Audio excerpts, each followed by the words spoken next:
आज के समय में एविएशन फील्ड में बहुत सारी अपॉर्चुनिटीज़ हैं और बहुत से कैंडिडेट इनका फ़ायदा भी उठा रहे हैं और आप भी उठा सकते हैं।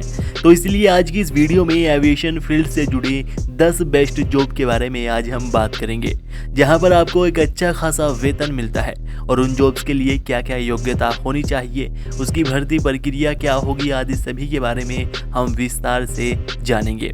तो हमारी लिस्ट में पहली पोस्ट होती है कमर्शियल पायलट की। इन्हें आप अच्छी तरह से जानते हैं। एरोप्लेन को चलाना, उसे ऑपरेट करना इन्हीं का कार्य होता है। पायलट बनने के लिए कैंडिडेट का 12th में फिजिक्स, केमिस्ट्री और मैथ से कम 50% नंबरों से पास होना ज़रूरी होता है, जिसके बाद कैंडिडेट किसी भी एविएशन इंस्टीट्यूट को ज्वाइन कर सकते हैं, जिसमें 1.5 से 2 साल की ट्रेनिंग दी जाती है, जिसकी फीस 10 से 30 लाख रुपए के लगभग होती है। पायलट बनने के लिए कैंडिडेट को 3 तरह के लाइसेंस की ज़रूरत पड़ती है, जिसमें पहला होता है स्टूडेंट पायलट लाइसेंस, जो कि 12 महीने तक वैलिड होता है।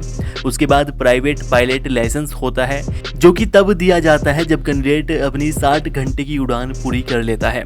जिसके बाद तीसरा लाइसेंस होता है कमर्शियल पायलट लाइसेंस, जो कि तब मिलता है जब कैंडिडेट अपनी 210 घंटे की उड़ान पूरी कर लेता है। ये सभी लाइसेंस आपको ट्रेनिंग के दौरान ही मिल जाते हैं, जिसके बाद आप किसी भी एयरलाइंस में पायलट के लिए अप्लाई कर सकते हैं। और बात करें वेतन की, तो इन्हें प्रति माह 1,20,000 से 1,50,000 रुपए के लगभग वेतन मिलता है। दूसरा पद होता है एयरक्राफ्ट मेंटेनेंस इंजीनियर का। एयरप्लेन में कोई भी कमी आने पर उसे ठीक करना, उसकी मरम्मत करना इनका काम होता है। एयरक्राफ्ट मेंटेनेंस इंजीनियर बनने के लिए कैंडिडेट का एयरक्राफ्ट मेंटेनेंस इंजीनियरिंग का कोर्स करना होता है। यह 3 साल का कोर्स होता है। इस कोर्स में एडमिशन लेने के लिए कैंडिडेट का 12th में फिजिक्स, केमिस्ट्री और मैथ विषय के साथ कम से कम 50% नंबरों से पास होना जरूरी होता है।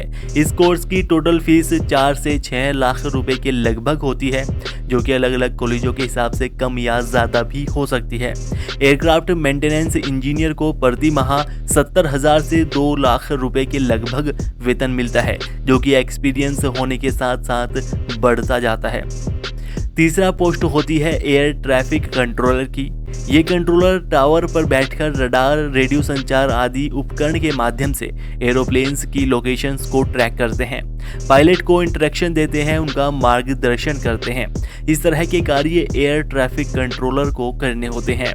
और एयर ट्रैफिक कंट्रोलर बनने के लिए कैंडिडेट का इलेक्ट्रॉनिक्स, टेलीकम्युनिकेशन, रेडियो इंजीनियरिंग या इलेक्ट्रिकल फील्ड से इंजीनियरिंग डिग्री या मास्टर डिग्री किया होना ज़रूरी होता है, जिसके बाद कैंडिडेट किसी भी एयरलाइंस में एयर ट्रैफिक कंट्रोलर के पद के लिए अप्लाई कर सकते हैं।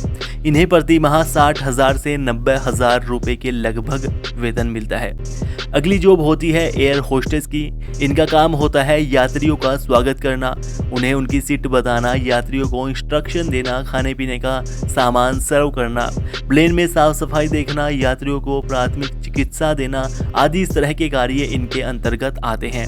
एयर होस्टेस बनने के लिए मार्केट में अलग अलग तरह के 3 कोर्स उपलब्ध है: सर्टिफिकेट कोर्स, डिप्लोमा कोर्स और डिग्री कोर्स, जिनमें कैंडिडेट 12th के बाद एडमिशन ले सकते हैं। इनमें सर्टिफिकेट कोर्स 8 महीने से 1 साल की ड्यूरेशन का होता है, जिसकी फीस 50,000 से 1 लाख रुपए के लगभग होती है। दूसरा होता है डिप्लोमा कोर्स, जो कि 8 महीने से 1 साल की ड्यूरेशन का होता है। इसकी फीस भी 50,000 से 1,50,000 रुपए के बीच में होती है। जबकि डिग्री कोर्स 1 से 3 साल की ड्यूरेशन के होते हैं, जिनकी फीस 1 लाख से 3 लाख के बीच में होती है। कोर्स पूरा करने के बाद कैंडिडेट किसी भी एयरलाइंस में जॉब के लिए अप्लाई कर सकता है, जिसके बाद इंटरव्यू के बेस पर कैंडिडेट का सिलेक्शन किया जाता है। एयर होस्टेस बनने के बाद कैंडिडेट को प्रति माह 40,000 से 60,000 रुपये प्रति माह के लगभग वेतन मिलता है। अगली पोस्ट है ग्राउंड स्टाफ की। इसके अंतर्गत अलग अलग तरह के डिपार्टमेंट आते हैं, जैसे customer service department, security department, ramp department और कैटरिंग डिपार्टमेंट। जहां पर कस्टमर सर्विस डिपार्टमेंट काम होता है एयरपोर्ट पर रहकर कस्टमर की समस्याओं को सुनना और उनकी सहायता करना। सिक्योरिटी डिपार्टमेंट का काम होता है एयरपोर्ट पर तैनात रहते हुए वहां पर सिक्योरिटी देना। रैंप डिपार्टमेंट फ्लाइट में से यात्रियों के लगेज उतारना, फ्लाइट की साफ सफाई, उसमें फ्यूल डालना, दोबारा से सामान लोडिंग करना आदि कार्य इनके अंतर्गत आते हैं। कैटरिंग डिपार्टमेंट का काम होता है फ्लाइट में सर्व किए जाने वाले खाने पीने के सामान को चेक करना, उसकी देखरेख रखना आदि ये सभी काम होते हैं और ये सभी डिपार्टमेंट ग्राउंड स्टाफ के अंतर्गत आते हैं। ग्राउंड स्टाफ बनने के लिए कैंडिडेट का ग्रेजुएशन पास होना ज़रूरी होता है, जबकि सिक्योरिटी और रैंप डिपार्टमेंट के लिए 12th बेस पर भी भर्ती की जाती है। इसके लिए भी कैंडिडेट की इंटरव्यू बेस पर सिलेक्शन किया जाता है। ग्राउंड स्टाफ में सभी डिपार्टमेंट में 25 से 45 हज़ार रुपये प्रति माह के बीच में वेतन मिलता है। इससे अगली पोस्ट है एयरपोर्ट मैनेजर की। एक एयरपोर्ट पर होने वाली सभी एक्टिविटी को मैनेज करना, वहां पर कार्य कर रहे एम्प्लॉयज़ के कार्यों की जांच करना, किसी यात्री के बहस करने पर उसे समझाना आदि इस तरह के कार्य एयरपोर्ट मैनेजर को करने होते हैं। एयरपोर्ट मैनेजर बनने के लिए कैंडिडेट का बिजनेस एडमिनिस्ट्रेशन से या एविएशन फील्ड से ग्रेजुएशन किया होना ज़रूरी होता है। इसमें कैंडिडेट 12th के बाद BBA airport management, BBA aviation, BSc aviation, BMS, BBM आदि कोर्स करके अपनी ग्रेजुएशन कंप्लीट कर सकते हैं। उसके बाद किसी भी एयरलाइंस में एयरपोर्ट मैनेजर के लिए अप्लाई कर सकते हैं। इनका सिलेक्शन भी इंटरव्यू के बेस पर किया जाता है। एयरपोर्ट मैनेजर को प्रति माह 35,000 से 45,000 रुपये प्रति माह के लगभग वेतन मिलता है। इससे अगली पोस्ट है एयर टिकटिंग स्टाफ की। एयर टिकटिंग स्टाफ को आपने काउंटर पर खड़े हुए देखा होगा, जहां से यात्री अपना टिकट लेते हैं। इसके अलावा कुछ एजेंसीज भी हैं जो कि एयर टिकटिंग स्टाफ की जॉब प्रोवाइड करवाती हैं।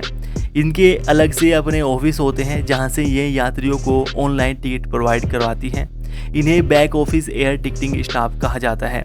इस पद के लिए कैंडिडेट का 12th पास होना ज़रूरी है और उसके साथ ही एयरलाइंस टिकटिंग कोर्स में डिप्लोमा किया होना चाहिए। एयर टिकटिंग का कोर्स किसी भी इंस्टीट्यूट से कर सकते हैं। यह 6 से 12 महीने का कोर्स होता है, जिसकी फीस 10,000 से 70,000 रुपये के लगभग होती है और एयर टिकटिंग स्टाफ को प्रति माह 20,000 से 32,000 रुपये के लगभग वेतन मिलता है। अगला पद है एविएशन सेफ्टी इंस्पेक्टर का। एविएशन सेफ्टी इंस्पेक्टर का कार्य बहुत ही महत्वपूर्ण और जिम्मेदारी वाला होता है।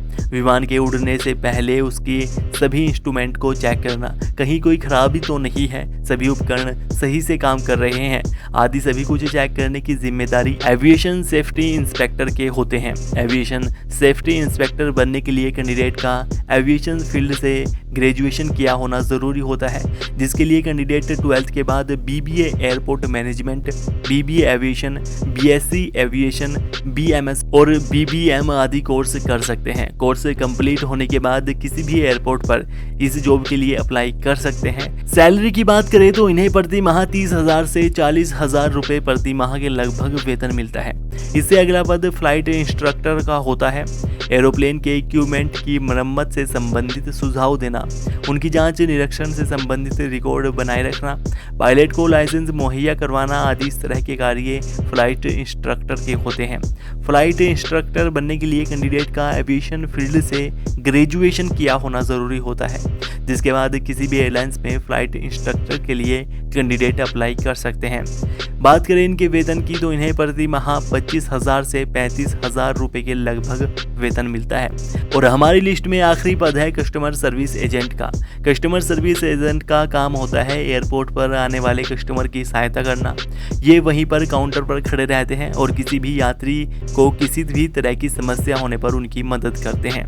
कस्टमर सर्विस एजेंट बनने के लिए कैंडिडेट का किसी भी विषय में ग्रेजुएशन पास होना ज़रूरी होता है। इसके साथ ही हिंदी और इंग्लिश भाषा पर अच्छी पकड़ होनी चाहिए, कस्टमर से अच्छी बात करनी आनी चाहिए और इसके साथ ही किसी भी कंपनी में सर्विस एजेंट के रूप में कम से कम 1 साल का कार्य का एक्सपीरियंस होना चाहिए। इन्हें प्रति माह 20,000 से 30,000 रुपये के लगभग वेतन मिलता है, जो कि एक्सपीरियंस बढ़ने के साथ साथ बढ़ता जाता है। तो दोस्तों ये थी एविएशन फील्ड से जुड़ी कुछ बेस्ट जॉब्स। इनमें से आपको कौन सी पसंद है और आप भविष्य में इनमें से क्या बनना चाहते हैं, हमें कमेंट करके ज़रूर बताइएगा। वीडियो को लाइक और शेयर कीजिएगा और चैनल पर पहली बार आए हैं तो ऐसी ही और वीडियोज़ के लिए चैनल को सब्सक्राइब करके बेल आइकन दबा लीजिएगा।